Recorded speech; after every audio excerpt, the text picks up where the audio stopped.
something I always craved to talk, discuss. ఇలాంటి ఒక అంటే ఎప్పుడో జరిగిపోయినవన్నీ ఆఫ్టర్ 20 years లైక్ దాట్ మనం మాట్లాడుతూ ఉంటాం. అప్పుడు అంటే విమెన్ ఎప్పుడు కూడా చచ్చిపోయిన తర్వాత మాట్లాడాలి. పాప మా అంత గొప్పది, ఇంత గొప్పది, అట్లా చాకరీ చేసింది, ఇట్లా చాకరీ చేసింది, మొగుడు తనని భరించింది. That's how she becomes big. So అలాంటి చోట ఇప్పుడు ఇంత త్వరగా ప్రరవే అండ్ ఎవరైతే బుక్ కంట్రిబ్యూషన్ ఫండ్ చేశారో ఐఎమ్ రియలీ థ్యాంక్ఫుల్. ఎప్పుడైతే మనం ట్రోల్ అవుతామో, లేకపోతే ఇన్సల్ట్ చేయబడతామో, లేకపోతే అవమానింపబడతామో, సెక్షువలైజ్ చేయబడతామో, అప్పుడు ఈ రోజు వరకు నేను the next day it becomes a problem. When I was getting trolled, అసలు ఎందుకని సోషల్ మీడియాలోకి వచ్చాను నేను? అంతకుముందు 15 ఏళ్ళు దగ్గర అజ్ఞాతవాసంలో ఉన్నాను, ఫోర్స్డ్ అజ్ఞాతవాసంలో. పెళ్ళి అనే ఒక వ్యవస్థ, మళ్ళీ నేను ఇంటర్ క్యాస్ట్ పెళ్ళి కూడా చేసుకోలేదండి. I become really very emotional అన్నానండి, uncontainable when I speak about what this male chauvinist society does to us. మమ్మల్ని ఏం చేస్తుంది ఈ సొసైటీ? ఒక అబ్బాయికి పక్కన కూర్చుని ఇక్కడే మాట్లాడుతూ ఉంటా, తెల్లారికల్లా దాంతో వాడికి ఉంది. ఇంత అసహ్యమైన అంటే మానవ సంబంధాల్లో నేనేం కోరుకుంటున్నాను అన్నది అసలు లేదు, అసలు చర్చ. I want to tell, if I love somebody after I got divorce from my husband, when I'm in marriage from my husband, or I am separated from him, still if I like a man, I want to tell that loudly. నేను ఇతన్ని ఇష్టపడుతున్నా అని చెప్పాలనుకుంటాను నేను. That's my wish. ఒక మనిషిగా దొంగచాటుగా ఎందుకు బతకాలి నేను? సీక్రెట్ మెసేజ్లు పంపించుకుంటూ పైకి బాగానే ఉన్నట్టు I want to live this life, right? నేను బతకాలనుకుంటాను, నా ప్రేమని చెప్పాలనుకుంటాను. ప్రేమ ఎప్పుడైనా ప్రేమే కదా, పెళ్ళిలో అయినా, పెళ్ళికి ముందైనా, పెళ్ళి తర్వాత అయినా. నేను ఒక ఫండమెంటల్ రైట్స్ గురించిన మెసేజ్ రాస్తే ఇది వాడితోట్రా, ఇది వీడితోట్రా, మొగుడిని వదిలేసిందిరా. వరవేనే ఒక సంస్థ నన్ను వైజాగ్లో ఒక మీటింగ్ పిలిచారు. ఫర్ దాట్ మ్యారేజ్ నేను దానికోసం మా నాన్నగారిని తీసుకొని, నా చిన్న పాపని తీసుకొని బాధ్యతగా వెళ్ళా. I was much younger. ఇంకా అప్పుడు అవమానాలు భుజాల మీద ఎట్లా మోస్తామంటే, స్టేజ్ మీద కూర్చున్నాము, my dad was also sitting. మా నాన్నకి భయం, ఒక్కతే కూతురు, పాపం ఇది ఏమి తిప్పల్లో పడిపోతుందో, ఇంత ఫెరాషియస్ అయిపోయింది. ఒక పక్కన కన్న తండ్రిగా ఒక కమ్యూనిస్ట్ యాక్టివిస్ట్, ఆయన నిజాయితీగా పెంచారు నన్ను. అలాంటిది ఒక్కగానొక్కతి ఇది ఎదుర్కొన్న ఈ భయంకరమైన పెళ్లిలో, ప్రేమ లేని పెళ్లిలో, చాకరి ఇన్సల్ట్ వాడేసుకోవడం తప్ప ఏమీ లేని పెళ్లిలో ఈ పిల్ల ఇట్లా అయిపోయింది. మా నాన్న లోపల భయం, నాకున్న యాంగర్కి, బాధకి ఎవరి మాట వినే పరిస్థితి కూడా లేదు. Let me die in this, అంతగా నేను అదైపోయాను. So my dad wasn't able to tell me. సరే, ఆయన్ని ఎంతో కొంత హ్యాపీ చేయడానికైనా ఐ వాజ్ సిట్టింగ్, ఆయన కూడా తీసుకెళ్ళేదా. ఆ స్టేజ్ మీద I was called and other lady was called. ఆ అమ్మాయి ఒక ఎస్సీ అబ్బాయితో లివ్ ఇన్ రిలేషన్షిప్లో ఉంది. షీ ఈజ్ ఆల్సో రైటర్, ఆమె కూడా అవార్డు వచ్చింది. Well, she was introduced on the stage. సాహిత్య అకాడమీ, కేంద్ర సాహిత్య అకాడమీ అవార్డు విజేత ఒక ఎస్సీ అబ్బాయిని పెళ్లి చేసుకుని డీకాస్టిఫై చేసిన మహోన్నతురాలు అని ఇంట్రడ్యూస్ చేస్తున్నారు. యాక్చువల్లీ అమ్మాయి లివ్ ఇన్ రిలేషన్షిప్లో ఉంది. I have no problem with both of that, but getting into marriage is much tougher. నేను పెళ్లి చేసుకున్నాను. ఇదొక హిందూ వ్యవస్థ, సనాతన వ్యవస్థ. పెళ్ళి నా దళితత్వానికి ఏం సంబంధం లేదు. Still I married. నేను ఈ వ్యవస్థనే గౌరవించి నేను పెళ్లి చేసుకున్నా, ఎస్సీ అబ్బాయినే పెళ్లి చేసుకున్నా. అది అయిపోయినాక నన్ను పిలిచినప్పుడు, ఒక రైటర్ బాగా రాస్తుంది ఈ మధ్య, ఒక దుర్మార్గమైన పెళ్లిలో నుంచి బయటపడి ఒక యుద్ధమే చేస్తున్నాను ఇద్దరు ఆడపిల్లల తల్లిగా, అది ఎందుకు చెప్పరు మీరు స్టేజ్ మీద? నా జీవితం, I was not even 35 then, తలకాయ దించుకొని నా జీవితం ఎందుకు ఒక లో వాయిస్లో గుసగుసలాడుకునే ఐడెంటిటీ ఏంటి నాకు? పెళ్ళిళ్ళు పోవడము, పెళ్ళిళ్ళులో లోంచి బయటికి రావడం, పెళ్ళి డిస్టర్బ్ అయిపోవడం పెద్ద విషయాలా? జరగలేదా సమాజంలో ఇప్పుడు? Why our identities are constructed, labelled because of our husbands, after our husbands. ఇంత చదువుకొని కూడా అతని పేరు, అతని తలకాయ, అతని పేరు తోక, అతనేం చేస్తాడు ఫేస్బుక్లో చర్చ అంతా. అతను ఉన్నాడా లేడా? ఎంత దమ్ము, ఎంత బరితెగిచ్చేసింది మొగుడిని వదిలేసి. ఎలాంటి మొగుడు? బాగా ఆస్తున్నవాడు, ఎస్సీ కదా. మరి ఎస్సీల్లో మళ్ళీ ఆస్తిపరుడైన భర్తుండడం, ప్రేమించి పెళ్లి చేసుకున్నాడు. ఒక ట్రాఫీ లాగా నన్ను చూపించుకోవడానికి చేసుకున్నారు వాళ్ళు. ఆఫ్టర్ అన్నీ అయిపోయిన తర్వాత ఆడవాళ్ళ మీద ఏ సరదాలు ఉన్నాయో అన్నీ తీర్చేసుకున్నాక ఇదిగో నా పెళ్ళ మెర్రగా బుర్రగా ఉందని చూపించుకోవడానికి చేసుకున్నాడు. అది డూ యూ నో దాట్? ఇన్ని మాటలు మాట్లాడే వాళ్ళకి తెలుసా ఎవ్రీడే నేనంత మిస్యూజ్ అవుతున్నానో? నా పెళ్ళి అనే పేరు మీద నన్ను ఎంతగా చిత్రవద చేస్తూ అతను నా శరీరాన్ని, మనసుని తొక్కి పట్టి వాడుకుంటున్నప్పుడు, don't I have a choice here? Love మ్యారేజ్లో మళ్ళీ లవ్ మ్యారేజ్ అమ్మ నాన్నలకి ఇష్టం లేని పెళ్ళి. So they don't support. For 15 long years నాకు పెళ్ళైన 10 నెలలకి పాప పుట్టిందండి, 10.5 నెలలకి. It was immediate. ఎంఏ చదువుకుంటున్నాను హెచ్సిలో. సపోర్ట్ సిస్టమ్ లేదు, అమ్మ రాదు. అమ్మ ప్రార్థన చేస్తుంటుంది. అమ్మ ఏం చేస్తుందండి, ఒకగానొక కూతురు వెంటనే 21 ఏళ్ళకి తల్లయి ఎలా మేనేజ్ చేసుకోవాలో రాక అత్తగారింట్లో నానా తిప్పలు పడుతుంటే మా అమ్మగారు పరలోకానికి ప్రార్థన చేస్తుంది. పరలోకంలో అడుగుతుంటుంది నా కూతురు బాగుండాలి. ఒకసారి మా అమ్మగారు అన్నారు, ఇన్నాళ్ళకు కలిసిన తర్వాత, పెద్దాపురం బస్ స్టాండ్లో అమ్మ ఎవరో నీలాంటి అమ్మాయి కనిపిస్తే నిలబడి ఏడుస్తున్నా అంది నా కూతురు. ఐ సెడ్, అమ్మ బతికే ఉన్నాను కదా, హైదరాబాద్లో ఉన్నాను కదా, ఒక ఫోన్ కాల్ నీ కూతుర్ని వచ్చి నువ్వు కలుపుకోవడానికి నువ్వు ఎవరినో నాలాగున్న మనిషిని చూసి ఏడుస్తున్నావా? మా అమ్మ క్రైస్తవురాలండి, సనాతన క్రైస్తవురాలు. ఇందాక మర్సి చెప్పారు, స్టాంచ్ సనాతన క్రైస్తవ్యం కూడా ఉంటుంది.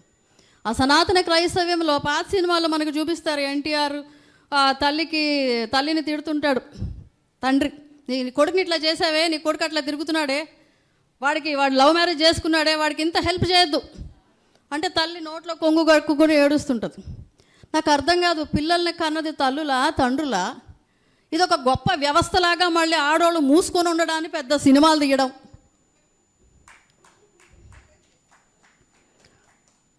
అదేదో Suryavanshi, I don't understand. Radhika లాంటి ఒక పవర్ఫుల్ యాక్ట్రెస్ కొడుకుని, నీ కడుపున నువ్వు నవమాసాలు కనుక్కున్న కొడుకుని చూసుకుంటాకి ఇతను ఎవరో అది కావాలా? వీటిని జస్టిస్ చౌదరి ఏదో చూశానండి 3 ఏళ్ళు 4 ఏళ్ళు. ఏంటో ఈ తల్లులు, దీన్ని ఒక పెద్ద సనాతన గొప్ప వ్యవస్థ, మా ఇళ్లలో ఆడవాళ్ళు మాట్లాడరు, వాళ్ళు నిర్ణయాలు తీసుకోరు, ఇది ఒక వ్యవస్థ, దీని గురించి మనం చెప్పుకోవడం. సో ఆ తల్లి షీ వాస్ క్రయింగ్. 2 సంవత్సరాలు మా అమ్మ కూతురు వియోగంతో బాధపడి ట్యాబ్లెట్స్ వేసే పరిస్థితి వచ్చి, sleeping pills. But why? I just married. ఈ మ్యారేజ్ తప్పు అనిపించినప్పుడు మీరు ముందు నాకు చెప్పాల్సింది, ఆ చాయిస్ ఈజ్ రాంగ్. కనీసం 2 సంవత్సరాలు అయిపోయినాకైనా 3 ఏళ్ళు అయినాక, అమ్మ this is a wrong marriage, you shouldn't be here, బయటికి రాని ఎందుకు చెప్పలే? నేను 14 ఏళ్ళు కృషించి కృంగి ఏడ్చి బాధపడి నా లోపల నేను చచ్చి చెడి నాకు నేను I have to live this life. అప్పుడు కూడా నేను బయటకు వచ్చేలేదండి. ఫేస్బుక్లో అకౌంట్ ఓపెన్ చేసి 2015లో ఓపెన్ చేసి నా గుండెలో బాధ అంతా ఒక కవిత్వంలాగా వచ్చింది. 14-15 ఇయర్స్కి మా అన్నయ్య ఆపేశాడు నేను కవిత్వం రాస్తానంటే. వాడు కూడా బ్రదర్ కూడా పేటీఆర్కి, నాకు సినిమాలో చూపించే బ్రదర్లో ఎక్కడ కనపడరండి, మా ఇంట్లో లేరు. మరి ఐ వండర్, ఇలా అంత బాగా చూసుకుంటారా? నిజమా? ఆ చెల్లికి 13 ఏళ్ళు 14 ఏళ్ళ వయసు వచ్చి అందగత్త అవుతుందంటే ఫస్ట్ బాధపడేది అన్నయ్యలు, ఎందుకో నాకు తెలియదు. సో ఇంకా ఆ రకమైన పరిస్థితుల్లో మా అమ్మని అన్నాను, అమ్మ నువ్వు నాకు చెప్పచ్చు, ఇది పనికిరానిది కదా, ఈ డ్రెస్ బాగాలేదు, గుచ్చుకుంటుంది, చిరాగ్గా ఉంది, గెట్ రీడ్ ఆఫ్ దాట్. ఎందుకు చెప్పలేదు? బతకలేనా నేను? ఎందుకన్నా పెళ్ళి అనే సిస్టంలో నువ్వు ఉండాలనే మీరు అందరూ 14 ఏళ్ళు నా అంతటా నేను రియలైజ్ అయ్యి ఆ కవిత్వం రాశానండి. ఆ రాయడంతో నా కాపురం అయిపోయింది. వెంటనే నా హస్బెండ్ ఫ్రెండ్స్ ఫ్రమ్ ఫేస్బుక్, అరే ఏంట్రా అట్లా రాసేస్తుంది, and they come to me in the messenger. Aruna పిల్లలు ఏమైపోతారు నువ్వు ఇలా రాస్తున్నావు. This is my 14-15 long years of pain. మీరు అతన్ని అడగరా భార్యకి ఏమి ఇవ్వాలి అనే క్వశ్చన్ అసలు దళిత సమూహాల్లో ఉందా? భర్తకి ఏమి ఇవ్వాలి? నేను ఇంట్లో వంట పని ఎంత కూడా చేసిన దాన్ని కాదు, పెళ్ళైన తెల్లారి నుంచి నేను కాఫీ టీలు పెట్టడం నేర్చుకుని, అతనికి ఎట్లా ఉండాలి నేర్చుకుని, నీకు ఇట్లా జుట్టు ఇట్లా పెట్టుకోవద్దంటే జడేసుకొని, జడేసుకుంటేనే ఇష్టం. మాకు ట్రైనింగ్ సెంటర్లు పెట్టారా? అతనికి ఏం తెలియదండి. అదేంటి ఆ అత్తారింటి ఏంటిది సీతమ్మ వాకిట్లో చిరుమల చెట్టులో అమ్మాయి అంటే, నువ్వు నన్ను బుజ్జి చిట్టి ఏమనొద్దు, ఏమొద్దు, మాకు భర్త ప్రేమ వద్దు, లాలింపొద్దు, ఏమొద్దు. మెషిన్స్ లాగా ఇద్దరు పిల్లల్ని కనపడేస్తాము, మీరు ఆ పిల్లల్ని చూసుకుని బతికేస్తాం. You shouldn't give anything to us. అక్రమ సంబంధాలు, ఇంకొక సంబంధాలు ఉన్న ఒకటే జీవితంలో ప్రేమ అనుభవించాలని ఒక స్త్రీ అనుకోదా? అనుకోవడం నేరమా? స్త్రీ ఏమనుకుంటుంది పక్కన పెట్టి, ఒక్కటే ఒంటరి ఆడదాని గబగబా అంజనం వేసి గాలించి అమ్మాయి సింగిల్ ఉమన్నా, భర్తను వదిలేసిందా, చాలా బోల్డా, ఇంగ్లీష్ చదువుకుందా, దీన్ని పటాయించారు. ఈ విధవలందరూ కట్టగట్టుకుని మెసెంజర్లో వచ్చి ఏ రకంగా ఈమెను పటాయించాలని వస్తుంటే, మళ్ళీ వీడిని ఒక్క మాట అననేని సమాజం అండి ఇది. వాడు భార్య ఫోటో పెట్టాడు ఫేస్బుక్లో. అబ్బి మా భార్య పాపం ఇష్టం ఉండదండి, వీడు చేసే యాశాలు అసలు మాకు ఒక్కడు కూడా తెలియదు. ఈ అభ్యుదయవాది మళ్ళీ 100 మంది కింద ఆడవాళ్ళు. ఈ ఆడవాళ్ళందరూ ఏమంటారు తెలుసా? అన్నయ్య ఎంతమంది వదినలు మనకి. అభ్యుదయవాది అండి ఇతను. ఆ ఫలానా అరుణతోటి ఫ్రెండ్షిప్ చేయకు, ఆమెకి రిక్వెస్ట్ పెట్టకు. ఆమెకి రిక్వెస్ట్ ఎవరో పెట్టకుండా చూడు, ఒక టీంని తయారు చేశాడు. ఆడవాళ్ళని ఐ డోంట్ నో, ఆడవాళ్ళకి శత్రువు అన్న మాట నేను అనను, కానీ why are we serving the needs of patriarchy again? See, Manasa, me, Mercy, and somebody else, all of us Dalit women, educated, empowered Dalit women, and we are left out by husbands. Isn't it a fact? మేము చదువుకున్నందుకు, కాస్త మాట్లాడుతున్నందుకు మా మొగుళ్ళు మమ్మల్ని వదిలేశారు అని అంటే, పితృస్వామ్యం ఎక్కడ లేదు, ఎక్కడ ఎక్కువ ఉంది? మమ్మల్ని మేము క్వశ్చన్ చేసుకుంటే వాట్ డిడ్ వి గెయిన్? నా చదువుకి జ్ఞానానికి రాస్తున్నాను, నన్ను పిలిచి ఎక్కడ కూర్చోబెడుతున్నారు, ఇంకెక్కడో మాట్లాడమంటున్నారు, నా పోయిటరీ పబ్లిష్ అవుతుంది, ఢిల్లీ వెళ్ళాను, బ్యాంకాక్ వెళ్ళాను, నా రిలీజియస్ అథారిటేరియనిజం మీద పేపర్ ప్రజెంట్ చేయడానికి ఒంటరిగా ఏరోప్లేన్కి ఫ్లైట్ దగ్గర కూడా నా తమ్ముడు కూడా వచ్చి నన్ను డ్రాప్ చేయండి, బికాస్ వాళ్ళు అనుకునే ఏదో పద్ధతిలో నేను పడలేదు. ఎందుకమ్మా అక్కకి ఇవన్నీ, ఎందుకమ్మా మాట్లాడుతుంది? నన్ను అనే బూతు మాటలన్నీ కూడా మా తమ్ముడు చూస్తుంటాడండి. He doesn't feel anything. ఎందుకు రాస్తుంది ఈమె? ఎన్ని భారాలు మోసుకుంటూ సొంత తమ్ముడు అని కూడా నేను ఎప్పుడు చెప్పనండి. Because I have chosen Ambedkarism. It's like terrorism. Ambedkarism, స్త్రీల కోసం మాట్లాడటం అనేది నాకు టెర్రరిస్ట్ లాగా అయిపోయా నేను. మాట్లాడరు నాతో. నా ఆడతనం పోయినట్టుంది, వీటిల్లో నా ఆడతనం పోయినట్టుంది. కొంగు దోపుకొని ఎంత చదువుకుని ఎంఏ చేసి ఇంత చేసి కూడా నేను కాస్త 2 ముక్కలు ఫండమెంటల్ రైట్స్ గురించి మాట్లాడుతుంటే, లేకపోతే స్త్రీలకు పెళ్లిలో అసలు ఏ హక్కులు లేవు, విడాకుల్లో ఏ హక్కులు లేవు, భర్త చనిపోతే తప్పించి అక్కడ ఏం లేదు నీకు, ఇవన్నీ కొత్తగా తెలిసి నాకేం లేదా ఇక్కడ. నా జీవితాన్ని రాసిచ్చేసి ఆ ఫలానా వాళ్ళ ఇంట్లోకి వెళ్ళి ఊడిగం చేస్తున్నానే 18 ఏళ్ళు 20 ఏళ్ళు అప్పటి నుంచి. నా పిల్లలను కూడా నా మీద అడ్డమైన బూతులు, నాకు మీద అడ్డమైన ఏంటవి నిందలు వేసేసి అతను లాక్కెళ్ళిపోతాడు. నా బిడ్డలు, నా కడుపును మోసి కన్న పిల్లల్ని కూడా నాకు కాకుండా చేయగలడు, బికాజ్ సొసైటీ సపోర్ట్స్ హిమ్. వండుతుందండి, బయట తిరుగుతుందండి. ఇందాక మ్యామ్ చెప్పారు, ఆడవాళ్ళకే బయట కనపడే ఆడదంటే ఎంత చిరాకు, ఎంత గిట్టదో. నా సమస్యల గురించి పోరాడుతూ, నీ సమస్యల గురించి పోరాడుతూ బయట కనిపిస్తే రోడ్ల మీద తిరుగుతుంది. ఎన్నిసార్లు విన్నాను నా లైఫ్లో ఈ మాట. రోడ్ల మీద తిరుగుతూ ఉంటుంది, రోడ్ల మీద మీకు రోడ్లు. సో ఇమీడియట్గా అవునా ఈ అమ్మాయి హస్బెండ్ వదిలేసిందా, ఉన్నాడు అనుకున్నా. అతనితోటి బాగా మాట్లాడుతుంది, అతనితో అఫైర్ ఉందంట, అతనితో లివింగ్లో ఉందంట. ఒక్కదానికి ఎవిడెన్స్ ఉండదు. ఒక పనికి మాలిన పెళ్లిలోంచి బయటపడి ఇంకొక యాదవ్ దగ్గరికి పరిగెట్టడానికి we're not really interested.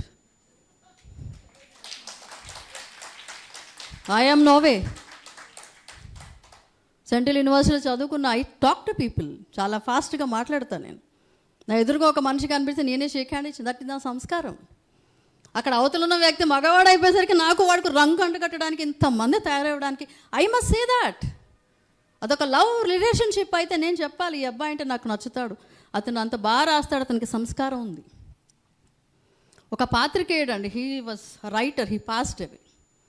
First నేను కవి సంగమంలో ఆ యాకూబ్ గారు, నేను ఫేస్బుక్లో రాయడం మొదలుపెట్టిన ఫ్యూ డేస్కి నేను వెళ్ళి చదివాను. నా పిల్లలిద్దరినీ తీసుకుని ప్రపంచం తెలియదు నాకు.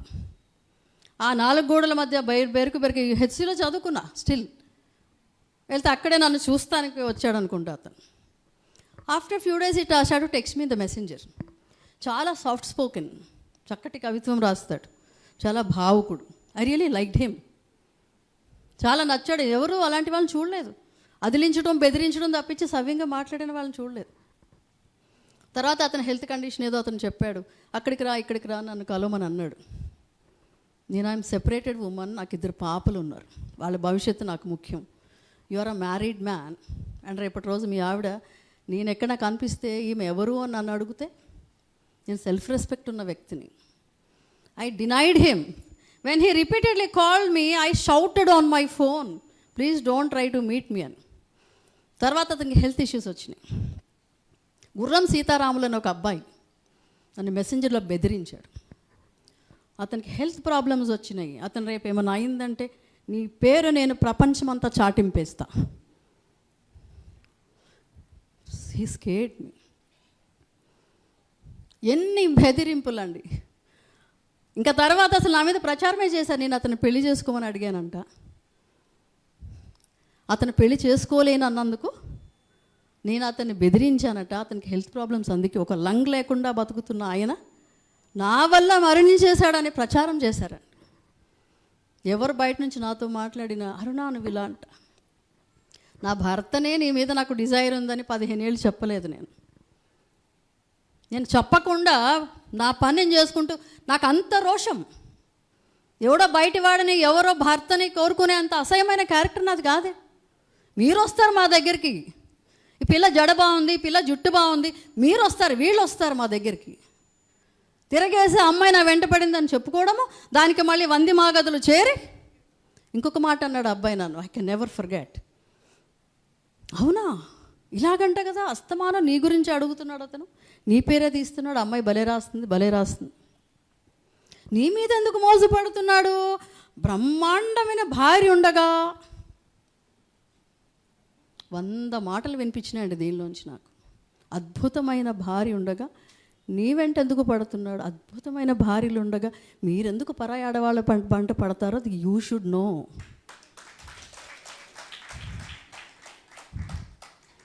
అద్భుతమైన భార్యని మోసం చేస్తూ బయట ఇంకొక అమ్మాయికి ఆశలు కల్పించి ఆమెని మోసం చేసినందుకు మీరు సిగ్గుపడాలి. ఎవరో ఒక యుఎస్లో ఉండే ఒక రామ్మోహన కరణం అనే అతనికి నేను ఎవరి గురించో ఏమో చేరవేస్తున్నానట, ఎవరి పర్సనల్ విషయాలు అతనికి చెప్తున్నానంట. అంత అసహ్యమైన వ్యక్తినైతే అసలు ఇంతకాలం నేను ఇక్కడ మాట్లాడుతూ ఉండను, ఇన్ని ట్రోల్స్ ఎదుర్కొని. అరుణాంక్ లతా అనే అబ్బాయి, ఎందుకమ్మా అలా చేస్తున్నారు? అరుణాని అని ఒక అబ్బాయి యుఎస్ నుంచి ఐజక్ మట్టా అని అడిగితే, రామ్మోహన కరణంని ప్రజల మీద జన్నకిడిసింది ఈమె. ఫలానా వ్యక్తి పర్సనల్ ఇష్యూస్ అన్నీ అతనికి చేరవేసింది ఈమె. I show shameless? మీకు తెలుసా? కనీసం నా వ్యక్తిత్వం గురించి మీరు నమ్మొద్దు, కానీ మీ దగ్గర ఎవిడెన్స్ ఏముంది? ఒక ఎవిడెన్స్ పెట్టి మాట్లాడారా? నెలల తరబడి ఆన్లైన్ స్లాటర్ చేశారు నన్ను, ముక్కలు నరికారు నన్ను. తెలంగాణ కాదని, ఆంధ్ర అని, మాల పిల్ల అని, ఇంకొకటని, చదువుకుందని, ఎవరిని లెక్క చేయదని, మాల గ్రూపుల్లో చేరమంటే నేను చేరను, కమ్యూనిస్ట్ పెంపకం నాది, నేను ఏ గుంపులోనూ చేరనని చెప్పా. నేను చిన్న గుంపులతో కాదు, నేను యూనివర్సల్గా మాట్లాడాలనుకుంటున్నాను. I belong to the universe, I will not. తర్వాత నా పిల్లల బాధ్యత ఉంది నాకు, నేను ఎవరికి ప్రామిసులు చేయలేను. నన్ను పిలవకండి అన్నందుకు ఆ సంఘాల వాళ్ళు తగులుకున్నారు. ఎన్నెన్ని అంటే కొన్ని స్క్రీన్ షాట్ తేవాలనుకున్నాను, అసలు కొన్ని డిస్ట్రిబ్యూట్ చేయాలి ఇవాళ అనుకున్నా. సో ఒక పద్మప్రియ కారు మంచిన ఒక ఆవిడ ఉందండి. ఆవిడ లవ్ మ్యారేజ్ చేసుకుందట కమ్మ అబ్బాయిని. ఆ కమ్మ అత్త మామ చాలా వేధించారట. ఆవిడ ఫేస్ ఉండేది కాదు, ఒక ప్రొఫైల్ ఉండేది. ఆవిడకిను బాబు గోగినాని గారికి రామ్మోహన కరణంకి ఏదో గొడవ అయితే కమ్మవాడు కాబట్టి రెడ్డి కాబట్టి ఏదో గొడవ. ఇద్దరు భయంకరమైన బూతుల రాతలో ఎక్స్చేంజ్ చేసుకున్నారు. 2017-16 నాకు గుర్తుండి 17. సరే, అది అన్బేరబుల్గా అసలు నీ కూతురు ఎక్కడ పడుకుంది, నువ్వు ఎక్కడ పడుకున్నావు, మీ అమ్మ పడుకుని నేను చదివించింది, నేను అమెరికా పంపింది, అసలు దానికి అంతు లేదనమాట. అసలు ఈ మాటలు ఇంత విరివిగా వాడతానని ఫేస్బుక్లోకి వచ్చాక తెలిసి ఫైనల్లీ నేను సోషల్ వెల్ఫేర్ స్కూల్ గౌలిదొడ్లో పనిచేస్తున్నప్పుడు ఆవిడే ఫోన్ చేసి, రామ్మోహన కరణం ఇంత హీనంగా మాట్లాడుతున్నాడు, నా చుట్టాలు చూస్తున్నారు, చాలా ఘోరంగా ఉంది అరుణ, నువ్వు ఈ గొడవల్లో లేవు కాబట్టి నువ్వు చెప్తే వింటాడు అంటే ఆవిడ 100 సార్లు అడిగిన మీదట నేను అతనికి మెసేజ్ చేశాను. Otherwise I blocked him. Unblock చేసి, చూడండి ఏదేదో దరిద్రమైన పోస్ట్ పెట్టారు అంటే, ఏంటండి నాకు చెప్తున్నారు, ఆమె చూడండి ఎలాంటివి రాసిందో, నా భార్య గురించి, నా తల్లి గురించి రాసింది, నా ఫోటో పెట్టి ఇది ఈడును ఇది ఈడి పెళ్ళము మసాజ్ చేస్తారు యూఎస్లో, ఎస్సీ అబ్బాయిలకి ఇంకా బాగా చేస్తారు, వెళ్ళి చేయించుకోండి, ఇంకా సెక్షువల్ సర్వీసెస్ ఇస్తారు, ఇవన్నీ పెట్టారు. మీకు తెలుసా? అవన్నీ తర్వాత ఒక ఆడపిల్ల మీద, ఒక స్త్రీ మీద ఇలాంటివి పెడితే కుటుంబాలు నాశనం అవుతాయి కదా, ఆమె హస్బెండ్ ఊరుకోడు కదా. So this is the only information I have about him. నేను అట్లా అతనితో మాట్లాడా. తర్వాత ఎన్ని రోజులకో ఇంకా ఈ గొడవ జరుగుతున్నప్పుడు మన ఇద్దరం బాధితులం అరుణ గారు అని అతను ఫోన్ చేశాడు. మీరు బాధితులు ఎట్లా అవుతారండి, నేను బాధితురాలను అవుతాను కానీ మీరు ఎట్లా బాధితులు అవుతారు, మగవాడు అవడమే అసలు. మీకు ఒక ఫోన్ నెంబర్ పెట్టు అరుణ అంటే నేను ఫోన్ నెంబర్ పెట్టను, మెసెంజర్లో పెడతా. ఒక అబ్బాయిని ఫోన్ నెంబర్ పెట్టు అంటే వెంటనే పెడతాడు. That it self is the difference. ఇది ఒక్కటే నేను అతనితో మాట్లాడితే అతనికి నేను ఏమేమో పంపిస్తున్నానట. ఏమి అది ఏ రకమైన ఎవిడెన్స్ తోటి నా మీద 3-4 నెలలు ఈ ఫ్రస్ట్రేషన్ తట్టుకోలేక ఎవరో వాళ్ళ గురించి, అవతల వాళ్ళ గురించి తిట్టడానికి ఇలా చేస్తుంది ఈమె, ఏదో ఫోన్ చేస్తే నా ఒళ్ళు మంటంతా నేను కూడా తిట్టా. ఆ వాయిస్ని 2 సంవత్సరాల తర్వాత ఎడిటింగ్లు చేసి అవతల అమ్మ ఏం మాట్లాడుతుందో పూర్తిగా కట్ చేసి ఫేస్బుక్లో 3-4 నెలల పాటు నెలల తరబడి 100 మందికి మెసేజ్లు పెట్టి, ఇదిగో ఈ అమ్మాయి సంగతి తేల్చుకోండి, ఈ అమ్మాయికి ఇట్లా చేయండి, ఈ అమ్మాయిని ఇట్లా అనండి, 100,000 మంది. నేను కోపంతో బాధతో నేను మాట్లాడి ఉంటా డెఫినెట్లీ. అది తీసుకొని వెళ్ళి మళ్ళీ ఎడిటింగ్లు చేసి ఈమె ఇలాంటిది అలాంటిది, తెలంగాణ కాబట్టి ఇంకోటి కాబట్టి గ్రూపిజంలు చేసేసుకొని, because I don't have anybody who stand by me, నన్ను నమ్మేవాళ్ళు మాత్రమే నాతో ఉంటారు. అది దానిలో అండి విజయ్ సాధు అనే ఒక జర్నలిస్ట్ చాటింపు.com అని అక్కడ తీసుకెళ్ళి పెట్టాడండి నన్ను తిట్టమని జనాలని. నేను పెద్ద జర్నలిస్ట్, గొప్ప ఇంటర్వ్యూలు చేస్తుంటాడు. ఇలా చాలామంది గొప్పవాళ్ళు నా జీవితంలో, because I am not something according to them. వాళ్ళు అనుకునే ఏవో లెక్కల్లో నేను పడలేదు కాబట్టి, వాళ్ళు అనుకున్న రీతిలో నేను బిహేవ్ చేయలేదు కాబట్టి, నోరు మూసుకుని ఉండు మొగుడు లేని దానివేనా అంటే నోరు మూసుకుని లేను కాబట్టి, ఒక దళితగా ఉండి, ఒక ఒంటరి స్త్రీని అయి ఉండి, ఎవరి అండ లేకపోయి కూడా నేను మాట్లాడుతున్నందుకు నన్ను ఇంకా డస్ట్లో కలిపేయాలనుకున్నారు. నా పిల్లలకి తెలుసండి వాట్ ఆల్ ఐ సఫర్డ్. ఒక దశలో నేను చచ్చిపోవాలి, సూసైడల్ థాట్స్ నాకు ఎప్పుడు రావు, కానీ చచ్చిపోతే కానీ వీళ్ళు శాంతించరా అనిపించింది నాకు. ఏడ్చుకుంటూ మీటింగ్స్కి వెళ్ళిన రోజులు. సో ఆన్లైన్ అబ్యూస్ అన్నది ఒక ఉమెన్ క్యారెక్టర్ దగ్గరికి వచ్చి ఎందుకు ఆగుతుంది? ఇమీడియట్గా ఆమె అలాగా అనగానే మనందరం ఎందుకని నాకు ఎంతోమంది కవులు తెలుసండి, భార్యలు ఉండగానే 100 మందిని ఇంట్లో పెట్టుకొని తిరిగిన వాళ్ళు తెలుసు, గొప్ప కవులు అంట వాళ్ళు. అందరూ వాళ్ళు చనిపోయిన రోజులు వచ్చినప్పుడు పోస్టులు పెడుతుంటారు. భార్యను పట్టించుకోలేదే, ఇంట్లో 4గురిని పెట్టుకున్నాడు, ఎంతమందితో అఫైర్లు పెట్టుకున్నాడు. ఒక పుస్తకం, గొప్ప అభ్యుదయ పుస్తకం వచ్చేసిన తర్వాత లాస్ట్లోనే వీళ్ళు తాగుతారే, వీళ్ళు ఇంత అభ్యుదయం కూడా తాగు లేకపోతే ముందుకెళ్ళదే. ఇవన్నీ సమస్యలు అవేంటి మరి? అసలు ఆడవాళ్ళు మాట్లాడగానే ఎవరితో మాట్లాడుతుంది, ఎవరితో కలుస్తుంది, వెంటనే అరుణ షుడెంట్ టాక్, షీస్ క్యారెక్టర్లెస్. మగవాళ్ళ క్యారెక్టర్లకి ఏం అవ్వవే? మగవాళ్ళు గొప్పోళ్ళు అవుతారేంటి? మల్టిపుల్ అఫైర్స్ ఉంటే కళ్ళ ముందే అతను ఆమె తర్వాత ఆమె నడిపిస్తూనే ఉంటాడు. Nobody is bothered. So Swathi Chaturvedi గారు రాసిన 2016లో రాసిన ఈ పుస్తకం ఆయమ ట్రోల్, అది ఆవిడ అప్పుడు కొత్తగా బీజేపీ గవర్నమెంట్ వచ్చింది, ఆవిడ ఒక కండిషన్ చూపించి స్వచ్ఛ భారత్ ట్యాగ్ పెట్టి ఒక పోస్ట్ రాసిందంట. ఆ ట్యాగ్ పెట్టి వాకింగ్ చేయడం కదా, ఇదిగో నీ స్వచ్ఛ భారత్ ఇంత దరిద్రంగా ఉంది మోడీ అని. వెంటనే వేల మంది ఆమెని రాత్రి పగలు టార్మెంట్స్, విపరీతమైన వేధింపులు, సెక్షువలైజింగ్, బూతులు, తెలుగులోని రాడ్లు దింపుతా. ఎన్ని రాడ్లు దిగాయో దీని. వీళ్ళల్లో ఎవరు మళ్ళీ దీనిలో ఎవరు ఉండకుండా ఉండరండి, అందరూ ఉంటారు. So that's the reason I don't like to belong to a place, to a caste, to a group.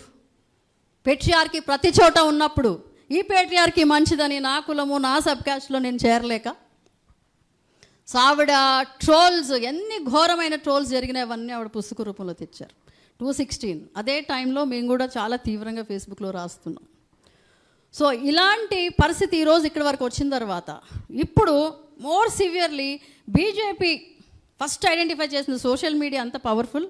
Social media actually social concerns ఇంకోటి మాట్లాడుకోవడానికి వాడేదాన్ని పొలిటికల్ ప్లాట్ఫామ్ లాగా చేసి, పొలిటికల్ టీమ్స్ తయారు చేసి, బీజేపీ లెఫ్ట్ వింగర్స్ చేసి ఈరోజు మీరు అందరూ చూస్తున్నారు. ఎవరు మోనికా లెవిన్స్కీ అనే ఆవిడ కూడా క్లింటన్ గారి అఫైర్ ఉందని చెప్పి పెద్ద గొడవ, స్కాండల్ అయిన ఆ అమ్మాయి కూడా పాపం తను వేధింపబడిన తర్వాత మన హిలరీ క్లింటన్ గారు కూడా మళ్ళీ భర్తే మంచోడని భర్త సైడ్ తీసుకున్నాక చూడండి, అమెరికాలో కూడా ఏం అక్కడ కూడా ఏమి లేరు, ఎక్కడ కూడా ఇలాగే ఉన్నారు.